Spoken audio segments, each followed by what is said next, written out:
내가 오늘 한 말이 내일의 나를 만든다. 이 말을 들으시면 어떤 생각이 드십니까? 우리는 평생을 살아오면서 수많은 말을 했습니다.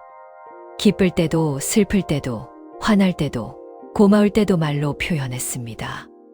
그런데 60을 넘기고 70을 바라보는 이 나이에 문득 이런 생각이 드는 순간이 있지 않습니까? 내가 왜 그런 말을 했을까? 그때 그 말만 안 했어도 조선시대 대학자 정약용 선생은 이런 말씀을 남기셨습니다. 입은 화의 문이요 혀는 몸을 베는 칼이니라. 입이 재앙의 문이 되고 혀가 몸을 자르는 칼이 된다는 뜻입니다. 우리가 무심코 내뱉는 말 한마디가 관계를 끊고 마음을 상하게 하고 결국 자신의 삶을 고단하게 만든다는 것을 선조들은 이미 알고 계셨습니다. 특히 노년기, 이 시기에 우리의 말버릇은 더욱 중요해집니다. 왜일까요? 젊을 때는 바쁘게 살았습니다. 직장 다니고 자식 키우고 생계를 책임지느라 정신없이 살았습니다. 그때는 말이 많을 틈도 없었죠. 그런데 은퇴하고 자식들이 독립하고 시간이 생기니까 오히려 말이 많아집니다. 그리고 그 말 속에 우리도 모르게 쌓인 것들이 쏟아져 나옵니다. 서운함, 아쉬움, 후회, 때로는 원망까지. 이런 말들이 반복되면 어떻게 될까요? 자녀들은 전화를 덜 받게 되고 배우자는 대화를 피하게 되고 친구들도 하나둘 멀어집니다. 노인이 말이 많으면 외로워진다. 이것이 오늘 제가 여러분께 꼭 전하고 싶은 핵심입니다. 오늘 이 시간 우리는 함께 공부하겠습니다. 노년기에 어떤 말을 삼가야 하고 어떤 말을 길러야 하는지, 그리고 그 말 한마디가 어떻게 우리의 남은 인생을 편안하고 따뜻하게 만드는지 말입니다. 말은 공부할 수 있습니다. 말은 고칠 수 있습니다. 그리고 말이 달라지면 삶이 달라집니다. 자, 그럼 지금부터 함께 천천히 깊이 들어가 보겠습니다.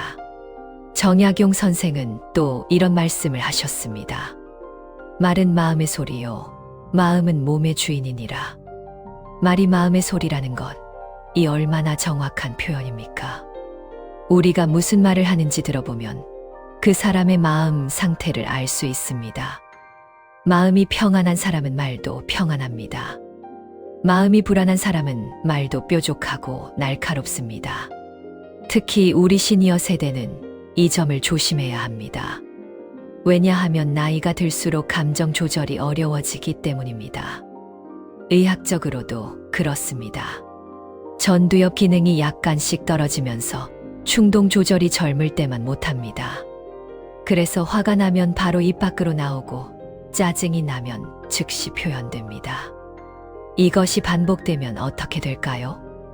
우리도 모르는 사이에 말버릇이 됩니다.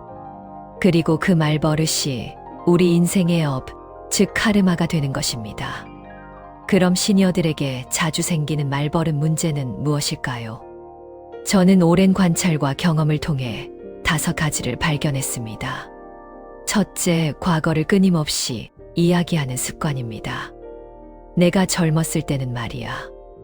우리 때는 안 그랬는데. 요즘 애들은 버릇이 없어. 이런 말 자주 하시지 않으십니까? 물론 과거의 경험은 소중합니다. 그것이 지혜의 원천이기도 합니다. 하지만 문제는 끊임없이 반복한다는 것입니다. 같은 이야기를 10번, 20번 하면 듣는 사람은 지칩니다.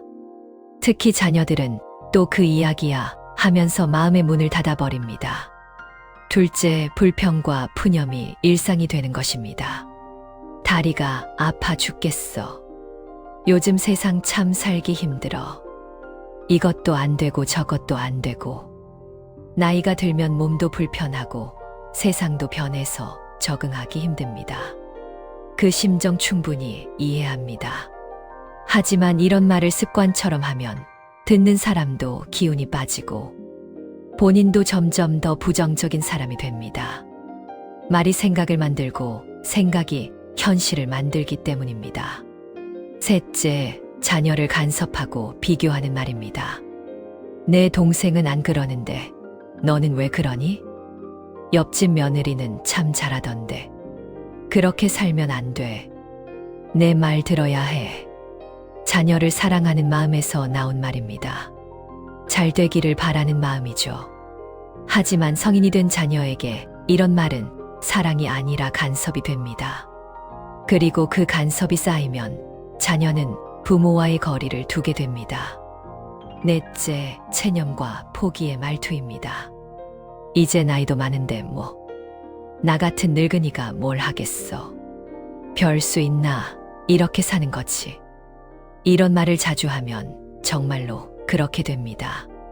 뇌는 우리가 하는 말을 믿기 때문입니다. 체념의 말을 반복하면 뇌도 체념하고 몸도 따라서 체념합니다. 그러면 정말로 아무것도 할 수 없는 사람이 되어버립니다. 다섯째, 남을 판단하고 평가하는 습관입니다. 저 사람은 원래 그래. 저 집은 뭔가 문제가 있어. 요즘 젊은 사람들은 다 버릇없어. 타인을 함부로 판단하는 말은 결국 자신에게 돌아옵니다. 내가 남을 판단하면 남도 나를 판단합니다. 그리고 그런 사람 곁에는 아무도 남지 않습니다. 여러분, 이 5가지 중에 혹시 내 모습이 보이지 않으십니까? 괜찮습니다. 깨닫는 것이 시작입니다. 정약용 선생께서는 이렇게 말씀하셨습니다. 허물을 알면 곧 고칠 수 있고 고치면 곧 선해지느니라.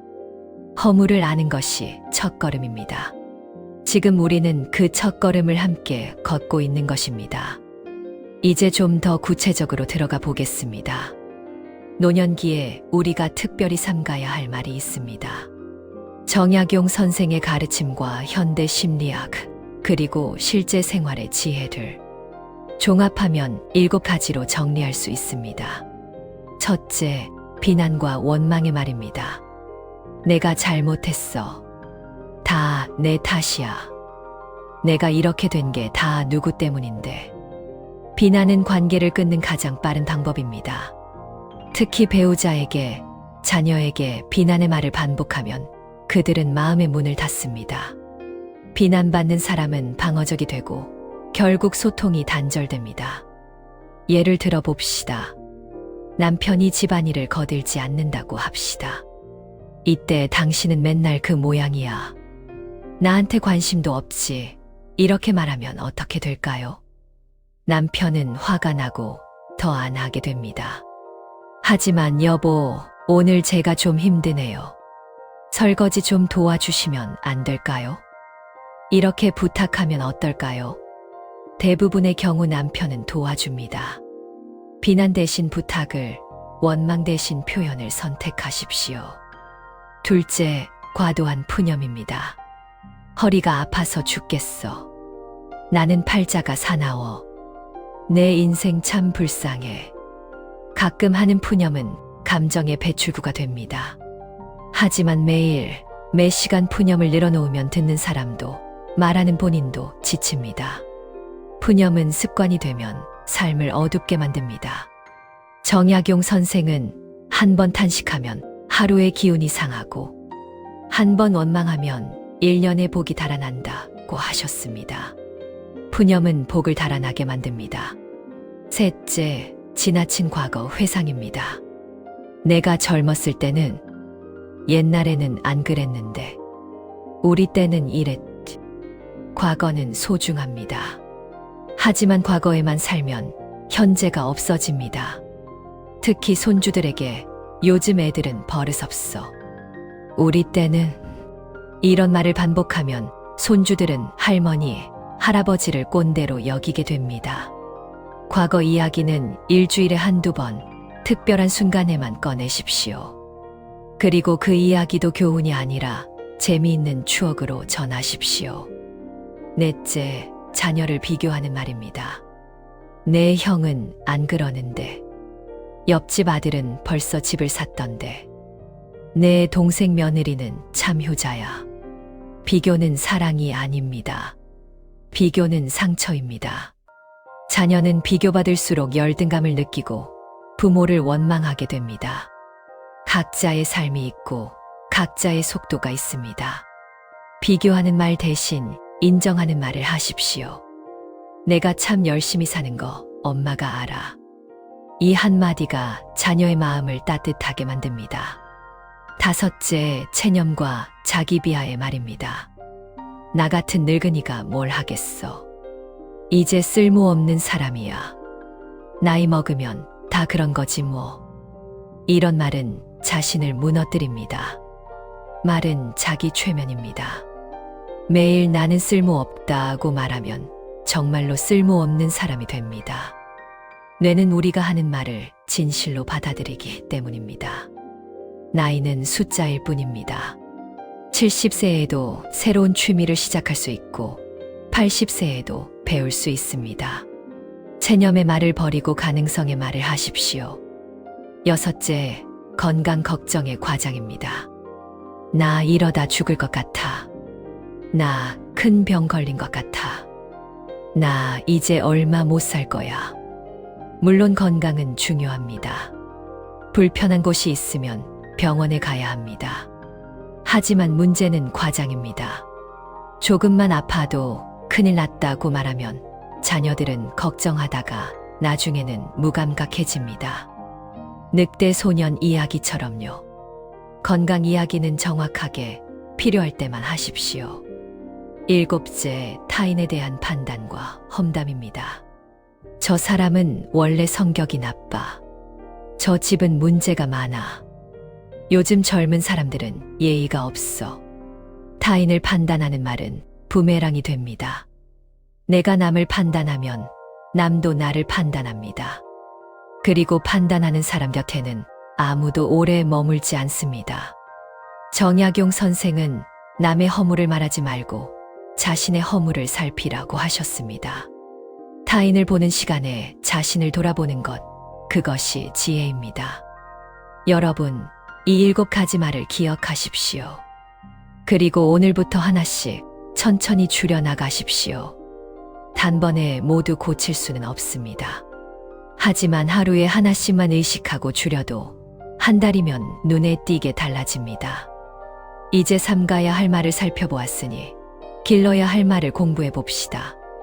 말은 단순히 줄이는 것만이 아닙니다. 좋은 말을 적극적으로 늘려야 합니다. 정약용 선생은 선한 말은 복을 부르고 덕스러운 말은 사람을 모은다고 하셨습니다. 첫째, 격려와 응원의 말입니다. 잘하고 있어. 괜찮아, 천천히 해. 내 모습 참 보기 좋구나. 나이가 들수록 격려하는 말을 해야 합니다. 배우자에게, 자녀에게, 손주에게, 친구에게 격려의 말을 건네십시오. 예를 들어 봅시다. 손자가 시험을 망쳤다고 속상해합니다. 이때 그러게 공부 좀 하지 그랬니? 라고 말하면 어떻게 될까요? 손자는 더 속상해하고 할아버지를 피하게 됩니다. 하지만 괜찮아. 다음에 잘하면 되지. 할아버지도 학교 다닐 때 그런 적 많았어. 이렇게 말하면 어떨까요? 손자는 위로받고 할아버지를 더욱 좋아하게 됩니다. 격려는 관계를 단단하게 만드는 접착제입니다. 둘째, 인정하고 칭찬하는 말입니다. 고마워. 내가 그걸 해냈구나. 참 대단하다. 나이가 들수록 칭찬에 인색해지기 쉽습니다. 그 정도야 당연하지. 그걸 가지고 뭘 그러니? 이런 반응이 나옵니다. 하지만 작은 것에도 인정하고 칭찬하는 습관을 기르십시오. 며느리가 음식을 해왔습니다. 참 맛있네. 고생했어. 이 한마디면 됩니다. 남편이 설거지를 도왔습니다. 여보, 고마워. 덕분에 편했어. 이 한마디면 됩니다. 칭찬은 공짜입니다. 돈 들지 않습니다. 하지만 그 효과는 엄청납니다. 셋째, 감사와 고마움을 표현하는 말입니다. 덕분에 잘 지내고 있어.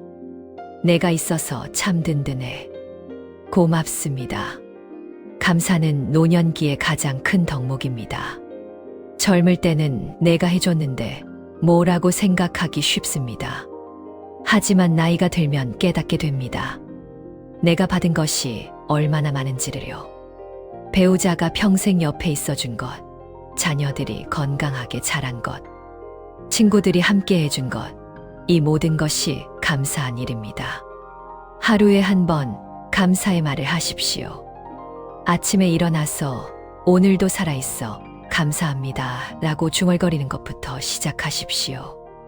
그리고 만나는 사람마다 고맙습니다를 입에 달고 사십시오. 감사하는 사람 곁에는 사람이 모입니다. 넷째, 짧고 단정한 말입니다. 그래, 알겠습니다. 좋아요. 나이가 들수록 말이 길어지기 쉽습니다. 한 가지 이야기를 하려다가 다른 이야기로 넘어가고 또 다른 이야기로 이어지고 듣는 사람은 무슨 말을 하는지 헷갈립니다. 말은 짧을수록 좋습니다. 핵심만 전하십시오. 정약용 선생은 말이 많으면 반드시 실수가 있고 말이 적으면 덕이 쌓인다고 하셨습니다. 특히 조언을 할 때는 더욱 그렇습니다. 자녀가 고민을 이야기하면 긴 설교 대신 짧은 공감을 해 주십시오. 그랬구나. 힘들었겠다. 이 한마디가 10마디 조언보다 낫습니다. 다섯째, 침묵의 지혜입니다. 말을 길러야 한다고 했는데 침묵이라니 이상하게 들릴 수 있습니다. 하지만 침묵도 말의 일종입니다. 아니, 때로는 침묵이 가장 좋은 말입니다. 화가 날 때 즉시 반응하지 마십시오. 3초만 참으십시오. 그 3초가 관계를 지킵니다. 상대방이 감정적으로 이야기할 때 반박하지 말고 들어주십시오. 듣는 것도 말입니다. 듣는 것이 말하는 것보다 낫고 참는 것이 행하는 것보다 낫다는 옛말이 있습니다. 침묵은 수양입니다. 침묵은 덕입니다. 여섯째, 질문하는 말입니다. 요즘 어떻게 지내니? 그건 어떻게 생각하니? 내 의견은 뭐니? 나이가 들수록 조언하고 가르치려는 경향이 생깁니다. 하지만 더 좋은 방법은 질문하는 것입니다. 질문은 상대방을 존중한다는 뜻입니다. 질문은 관심을 보여줍니다. 손주가 놀러 왔습니다. 요즘 학교는 어때? 친구들하고는 잘 지내니? 제일 재미있는 과목이 뭐야? 이렇게 질문하십시오. 그리고 대답을 들으십시오. 끝까지 들으십시오. 중간에 가로막지 마십시오. 질문하고 듣는 것, 이것이 소통입니다. 일곱째, 배려하고 양보하는 말입니다. 내가 먼저 해. 괜찮아, 천천히 해도 돼. 내가 기다릴게. 노년기는 배려의 시기입니다. 젊을 때는 경쟁하고 이기고 앞서가야 했습니다. 하지만 이제는 양보할 때입니다. 양보는 손해가 아닙니다. 양보는 여유입니다. 마트에서 계산하는데 뒤에 사람이 급해 보입니다. 먼저 하세요. 이 한마디면 됩니다. 대화할 때 상대방이 말을 하고 싶어 합니다. 말씀하세요. 이렇게 양보하십시오. 배려하는 말을 하는 사람은 존경받습니다.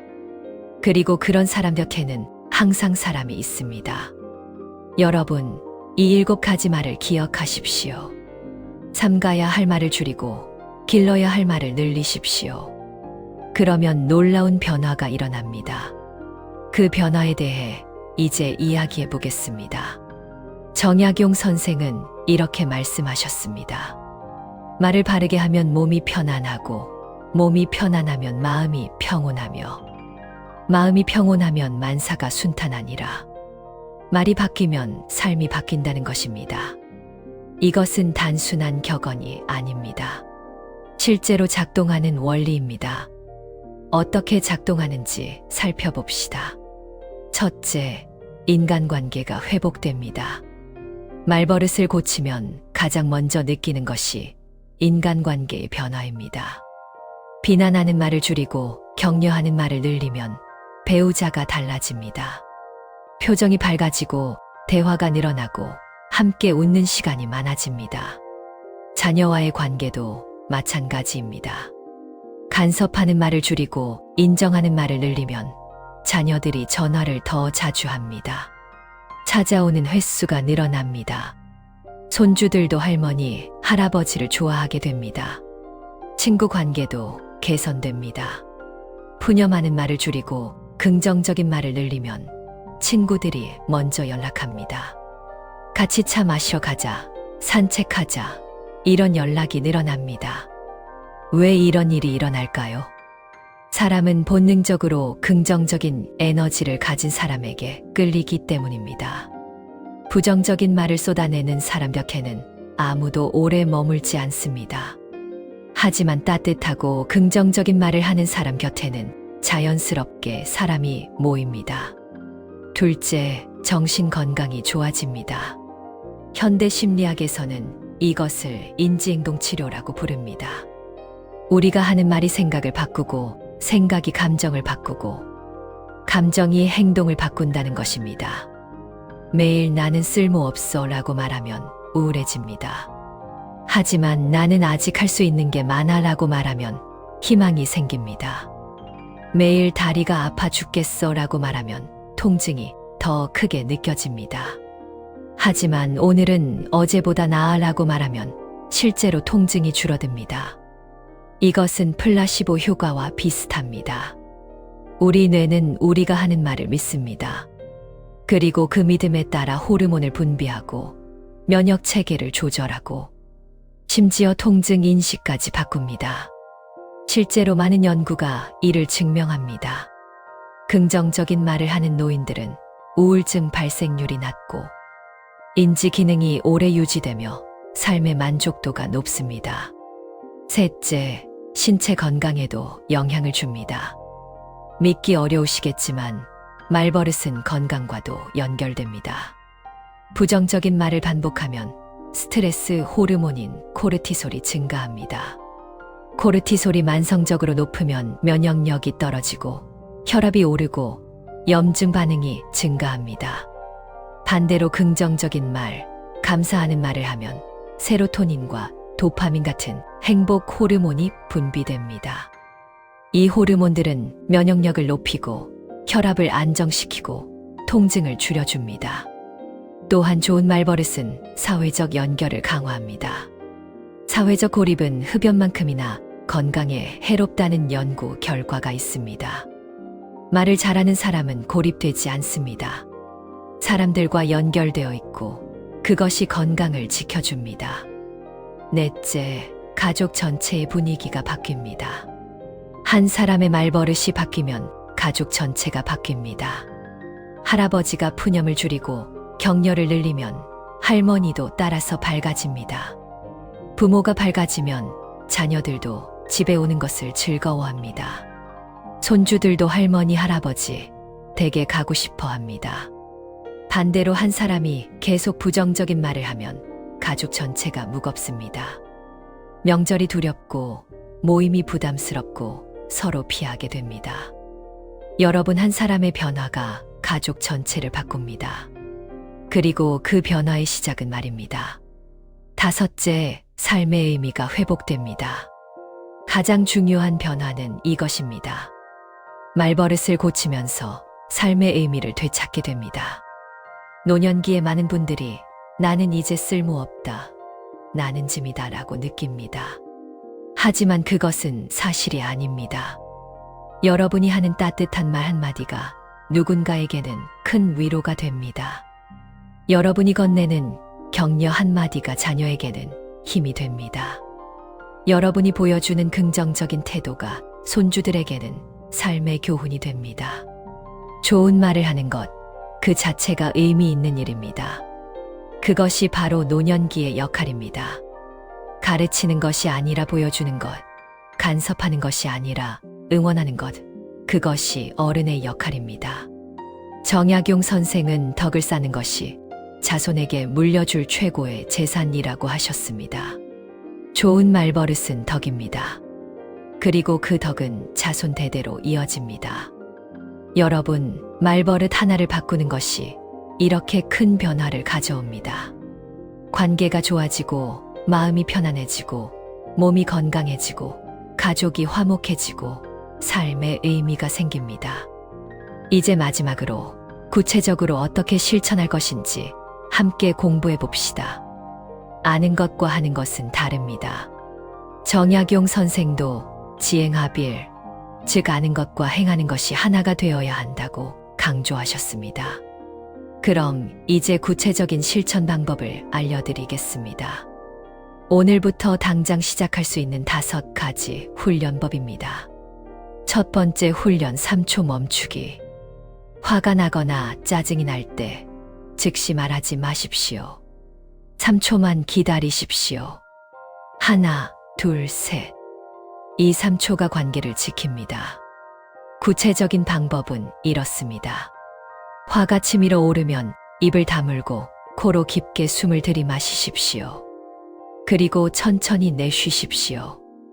이것만으로도 뇌의 편도체가 진정됩니다. 편도체는 감정을 담당하는 부위입니다. 처음에는 어렵습니다. 화가 나면 즉시 말이 튀어나오려고 합니다. 하지만 연습하십시오. 하루에 한 번만 성공해도 됩니다. 그것이 쌓이면 습관이 됩니다. 이 훈련을 3주간 하면 놀라운 변화를 경험하게 됩니다. 후회할 말이 줄어들고 관계가 편안해집니다.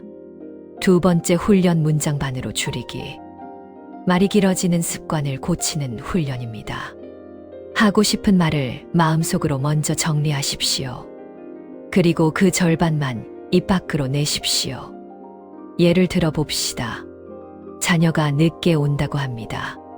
하고 싶은 말이 많습니다. 왜 이렇게 늦었니? 연락도 안 하고 엄마가 얼마나 걱정했는데. 밥은 먹었어. 요즘 너무 무리하는 거 아니야? 건강 챙겨야지. 이렇게 쏟아내고 싶습니다. 하지만 참으십시오. 그리고 핵심만 말하십시오. 늦었네. 밥 먹었어. 이것만으로 충분합니다.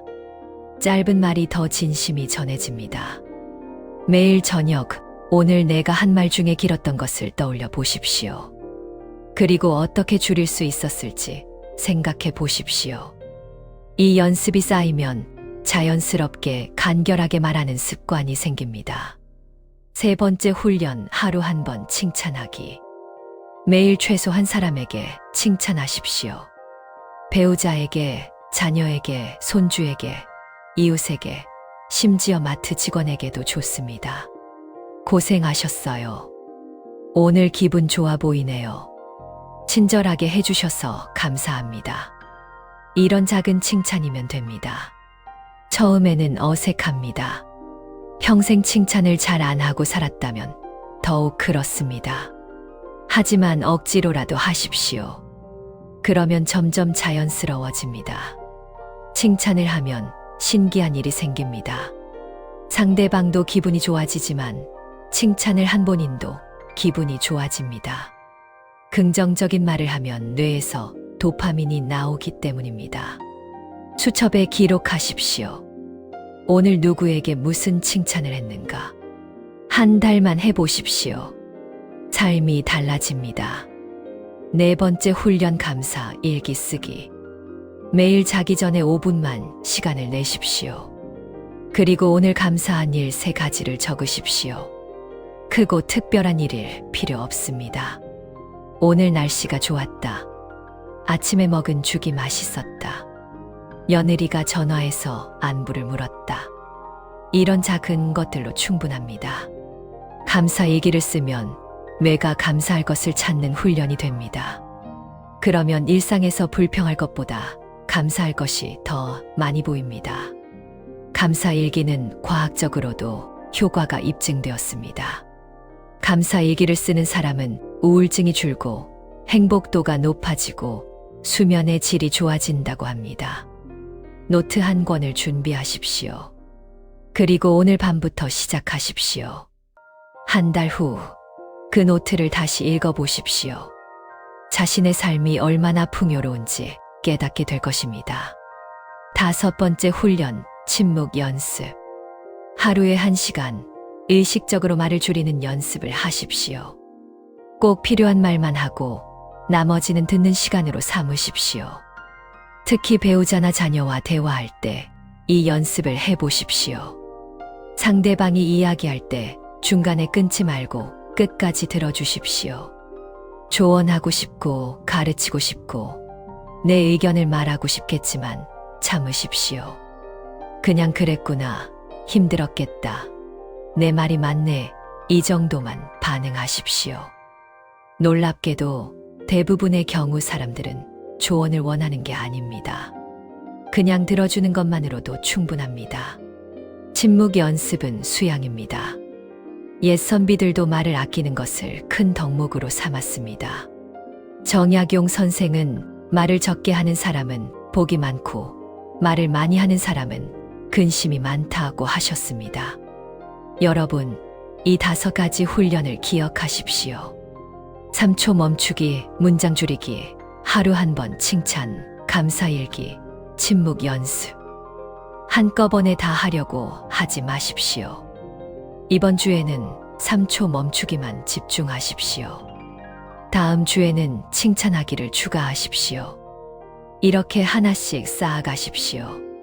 한 달이면 변화가 느껴지고, 석 달이면 습관이 되고, 1년이면 완전히 다른 사람이 됩니다. 서두르지 마십시오. 천천히 꾸준히 매일 조금씩. 여러분, 오늘 우리는 긴 여행을 함께 했습니다. 말 한마디가 나의 업을 만든다는 것, 노년기의 말버릇이 얼마나 중요한지, 어떤 말을 삼가고 어떤 말을 길러야 하는지, 그리고 어떻게 실천할 것인지 공부했습니다. 정약용 선생의 말씀으로 마무리하겠습니다. 한마디 착한 말은 겨울을 따뜻하게 하고, 한마디 나쁜 말은 여름을 차갑게 한다. 여러분의 말 한마디가 누군가의 겨울을 따뜻하게 만들 수 있습니다. 여러분의 말 한마디가 가족의 봄을 가져올 수 있습니다. 그 힘이 여러분께 있습니다. 나이가 든다는 것은 약해진다는 뜻이 아닙니다. 성숙해진다는 뜻입니다. 성숙한 사람은 말을 조심합니다. 성숙한 사람은 말에 힘이 있습니다. 여러분은 이미 그만큼 인생을 살아오셨습니다. 이제 그 지혜를 말로 나타낼 때입니다. 오늘부터 시작하십시오. 단 하루만이라도 삼가야 할 말을 줄이고 길러야 할 말을 늘려보십시오. 그 하루가 모여 한 달이 되고, 한 달이 모여 1년이 되고, 1년이 모여 남은 인생 전체가 바뀝니다. 여러분의 노년이 평안하기를 바랍니다. 여러분의 가정이 화목하기를 바랍니다. 여러분의 말 한마디 한마디가 복이 되고 덕이 되기를 진심으로 바랍니다. 정약용 선생의 마지막 가르침을 전합니다. 덕은 말에서 시작되고 복은 마음에서 비롯된다. 말을 바르게 하고 마음을 고요히 하면 천지가 함께 기뻐하느니라. 오늘 이야기는 여기까지입니다. 이야기를 끝까지 들어주신 분들께 감사드립니다. 공감이 되셨다면 구독과 댓글로 마음을 나눠주세요.